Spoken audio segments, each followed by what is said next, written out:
ஹாய்ங்க. இன்னைக்கு இந்த மயில் மாணிக்கம் செடி பார்த்தீங்கன்னா, ஃபர்ஸ்ட்டு பூ பூத்துருச்சு. நானும் ஆல்ரெடி விதை போட்டு ஒரே ஒரு செடி முளைச்சு வந்துச்சு. அதுவும் பூக்குற மாரி ஸ்டேஜ் வந்து அதுவே கருகிருச்சு. அப்புறம் வராதுன்னு நெனச்சேன். பார்த்தா இது ஒண்ணு மட்டும் தானா முளைச்சு வந்து பூ பூக்குற அளவுக்கு வந்துருச்சு. ரொம்ப ஹாப்பியா இருந்துச்சு. எங்கள மாரி 90ஸ் கிட்ஸ்க்கு இந்த மாரி செடியெல்லாம் ரொம்ப பிடிக்கும்னு நெனைக்கிறேன். நான் வந்துட்டு சின்னதா இருக்கும்போது ஸ்கூல் படிக்கும்போதெல்லாம் பார்த்தீங்கன்னா, பால் ரோஸு, பந்துப்பூ, லிப்ஸ்டிக் செடி, மயில் மாணிக்கம், அதுக்கப்புறம் வந்துட்டு டேபிள் ரோஸ் இந்த மாரி நெறைய செடியெல்லாம் நாங்க வீட்ல வச்சிருப்போம். இப்பல்லாம் வந்துட்டு அதிகமா இதோட விதைகள் எல்லாம் கிடைக்கவே மாட்டேங்குது.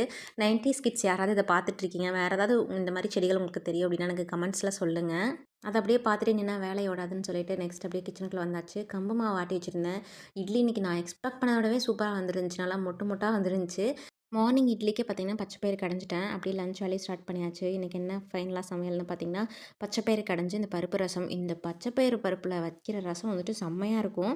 அண்ட் வந்துட்டு மணத்தக்காளி கீரை அது கொஞ்சமா இருந்ததுனால, கூடவே கொஞ்சமா பீர்க்கங்கா பொரியலும் செஞ்சாச்சு.